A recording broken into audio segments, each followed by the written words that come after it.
بسم اللہ الرحمن الرحیم۔ السلام علیکم معزز طلبہ کرام، آپ سب کیسے ہیں؟ آج ہم نور الانوار کے سبق نمبر 245 کو پڑھیں گے۔ آج کے ہمارے سبق کا عنوان ہے تلویح میں موجود اعتراض۔ آج کے ہمارے سبق کی عبارت وقد اعترض علیہ فی التلویح سے شروع ہوتی ہے۔ آئیے سب سے پہلے عبارت پڑھ کے ترجمہ کرتے ہیں، اس کے بعد اس کی وضاحت کی طرف بڑھتے ہیں۔ مصنف علیہ رحمہ فرماتے ہیں وقد اعترض علیہ فی التلویح بأن عدم القول بعموم المجاز افتراء علی الشافعی لم نجدہ فی کتبہ۔ اور احناف پر ایک اعتراض تلویح میں کیا گیا، یا اس مذکورہ دعوے پر ایک اعتراض تلویح میں کیا گیا، وہ دعویٰ جو سابقہ سبق میں مذکور ہوا کہ امام شافعی کے ہاں مجاز عموم کا فائدہ نہیں دیتا بلکہ صرف خاص ہی کا فائدہ دیتا ہے۔ تو اس دعوے پر تلویح میں ایک اعتراض کیا گیا کہ بے شک امام شافعی پر یہ بہت بڑا افتراء ہے کہ جو ان کے حوالے سے یہ کہا جائے کہ وہ عموم مجاز کے قائل نہیں ہیں۔ فرمایا کہ ہم نے شوافی کی کتب میں امام شافعی کا یہ نظریہ نہیں پایا کہ وہ فرماتے ہوں کہ عموم مجاز جائز نہیں ہے۔ وَأَمَّا تقدیر الطعام فی الحدیث فبناء علی ان الطعم علت لحرمت الربا عندہ۔ اور رہی بات یہ کہ پھر انہوں نے صاع کے اندر طعام ہی کی شرط کیوں لگائی؟ تو طعام کا ان کا مقرر کرنا حدیث میں وہ اس بنیاد پر ہے کہ ان کے ہاں سود کے حرام ہونے کی علت وہ طعم ہے، وہ ذائقہ ہے۔ تو فلا يحرم التفاضل في الجصف والنورة لا بناء على ان المجاز لا يعم۔ تو پس ان کے ہاں جو گچ ہے، چونا ہے، ان میں جو زیادتی ہے وہ حرام نہیں ہوگی۔ اس کی وجہ یہ ہے کہ وہ یہ وجہ نہیں ہے کہ ان کے ہاں مجاز عموم کا فائدہ نہیں دیتا، بلکہ وجہ یہ ہے کہ انہوں نے طعام کو مقرر کیا ہوا ہے حدیث میں صاع کے اندر، تو لہٰذا وہ مقرر بھی اس لیے کیا ہوا ہے کہ طعام ان کے ہاں ربا کی علت ہے۔ اور پھر مصنف علیہ رحمہ اس بات کو آگے بڑھاتے ہوئے فرماتے ہیں والحقیقۃ لا تسقط عن المسمى بخلاف المجاز۔ اور حقیقت مصداق سے ساقط نہیں ہوتی برخلاف مجاز کے۔ هذه علامۃ لمعرفۃ الحقیقۃ والمجاز، یہ حقیقت اور مجاز کو پہچاننے کی علامت ہے۔ والمراد ان المعنى الحقیقی لا يسقط ولا ينتفي عما صدق علیہ بخلاف المعنى المجازی فإنه يصح ان يصدق علیہ ويصح ان ينفی عنہ۔ فرمایا کہ مطلب اس کا یہ ہے کہ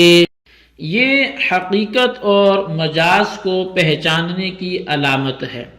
اور مراد یہ ہے کہ معنی حقیقی نہ ساقط ہوتے ہیں اور نہ اپنے مصداق سے الگ ہوتے ہیں برخلاف معنی مجازی کے، کیونکہ یہ بھی درست ہے کہ مجاز اپنے مصداق پر صادق آئے، اور یہ بھی درست ہے کہ اس سے الگ ہو جائے۔ یقال للأب اب ولا يصح ان يقال انه ليس بأب بخلاف الجد فإنه يصح ان يقال انه اب ويصح ان يقال انه ليس بأب۔ تو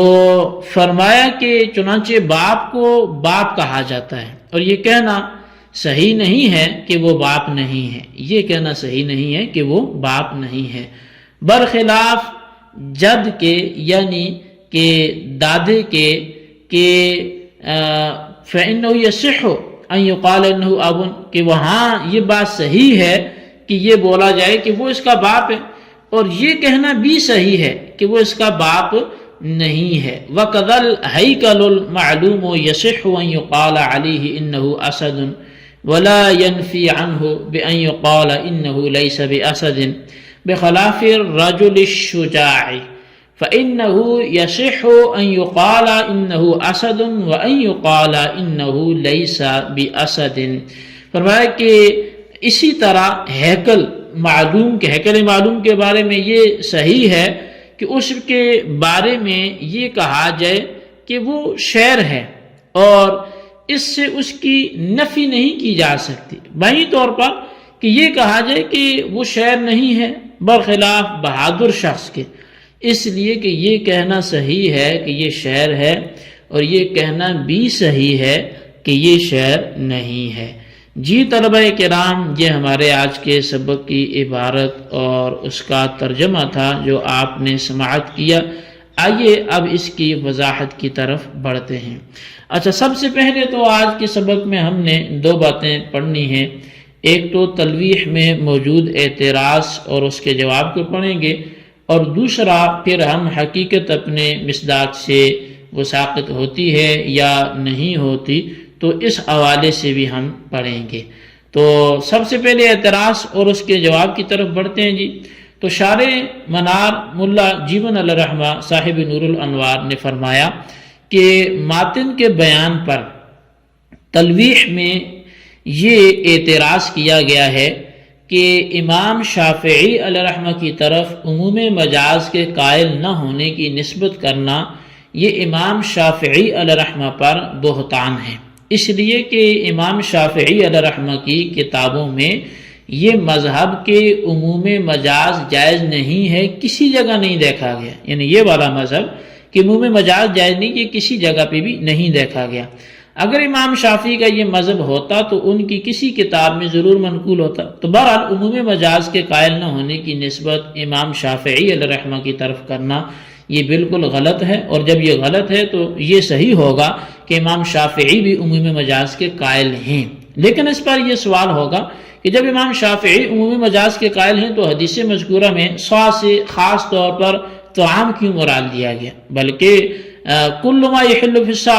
کہ ہر وہ چیز جو سام میں ہو وہ مراد لینی چاہیے تھی، جو سا میں حلول کر سکتی ہو وہ مراد ہو، جو سا میں داخل ہو سکتی ہو وہ مراد ہو، اور سا کے ذریعے اس کا اندازہ کیا جا سکتا ہو، خواہ وہ طعام ہو غیر طعام ہو وہ مراد ہو۔ لیکن امام شافعی نے تو ایسا نہیں کیا، تو اس کا جواب یہ ہے کہ حدیث مذکورہ میں سا سے خاص طور پر طعام اس لیے مراد نہیں لیا گیا کہ امام شافعی مجاز میں عموم کے قائل نہیں ہے، بلکہ سا سے طعام اس لیے مراد لیا گیا کہ ان کے نزدیک توم علت ربا ہے، پس طعام میں چونکہ یہ علت موجود ہے اس لیے ایک سا طعام کا دو سا طعام کے عوض فروخت کرنا یہ ممنوع قرار دیا گیا ہے۔ لیکن جہاں یہ علت موجود نہیں ہے، مثلا گچ ہے، چونا ہے، تو امام شافعی کے ہاں ان میں تفاضل حرام نہیں ہوگا، بلکہ ایک سا چونے کا دو سا چونے کے عوض بیچنا یہ جائز ہوگا، اور یہ چونا وغیرہ حدیث لا طبیعیوں کے تحت داخل نہیں ہوگا۔ صاحب تنبیہ کے کلام کا حاصل یہ ہوا کہ ماتن کا یہ کہنا ہے کہ امام شافعی عموم مجاز کے قائل نہیں ہے، یہ غلط ہے، اور بقول موشی ماتن کی طرف یہ عذر بیان کیا جا سکتا ہے کہ متن میں وقال شافعی میں شافعی سے محمد بن ادریس شافعی مراد نہیں ہے، بلکہ بعض اصحاب شوافی مراد ہے، یعنی عموم مجاز کے قائل نہ ہونا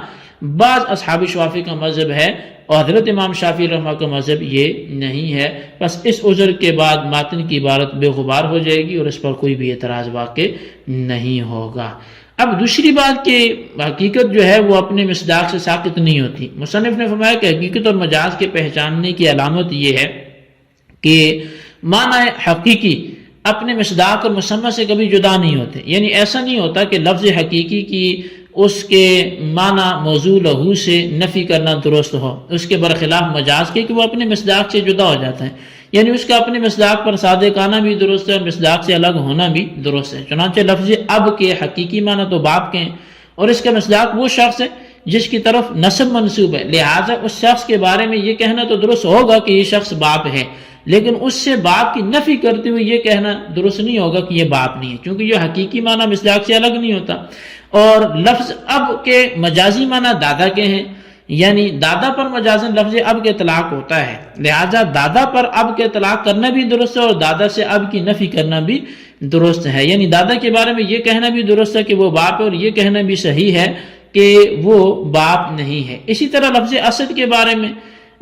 حقیقی معنی ایک معلوم شکل یعنی شیر کے ہیں اور مجازی معنی بہادر آدمی کے ہیں، لہذا اسد کا لفظ یہ جو ہے یہ شعر کے مصداق یعنی ہیکل معلوم پر اطلاق تو درست ہوگا، یعنی یہ کہنا صحیح ہوگا کہ یہ شعر ہے، لیکن اس سے اسد کی نفی کرنا درست نہیں ہوگا، یعنی یہ کہنا صحیح نہیں ہوگا کہ یہ شعر نہیں ہے کیونکہ اس کا حقیقی معنی اور مجازی معنی یعنی بہادر آدمی پر بھی اس کے اطلاق درست ہے کہ اس کو اسد بولا جا سکتا ہے، شعر بولا جا سکتا ہے، اور اس کی نفی کرنا بھی درست ہے، یعنی رجل الشجاع کے بارے میں یہ کہنا بھی صحیح ہے کہ یہ اسد ہے، یہ شعر ہے، اور یہ کہنا بھی صحیح ہے کہ یہ اسد یعنی کہ شعر نہیں ہے۔ تو لہذا حقیقی معنی کبھی اپنے مصداق سے الگ نہیں ہوگا، مجازی معنی الگ ہو سکتا ہے۔ یہ ہمارے آج کے سبق کی عبارت، اس کا ترجمہ، اس کی وضاحتی جو آپ نے سنی، اس کو اچھی طرح یاد رکھیں اور اس کے خلاصے کو رجسٹر پر لکھیں، بالخصوص ان سوالات کے جوابات دیں۔ سوال نمبر 1 وقد اعترض علیہ فی التلویح میں کیا کون سے اعتراض کیے گئے اور اس کا کیا جواب دیا گیا، اس کی وضاحت کریں۔ اور سوال نمبر 2 یہ ہے کہ کوئی ایسی مثال ہے کہ جس میں حقیقی معنی اپنے مصداق سے الگ نہ ہو تو جبکہ مجازی ہو جاتا ہو، اگر ہے تو اس کی وضاحت کریں۔ اللہ تبارک و تعالیٰ سے دعا ہے جو کچھ ہم نے پڑھا سنوں سے یاد رکھنے کی توفیق نصیب فرمائے، آمین بجاہ النبی الامین صلی اللہ علیہ وسلم۔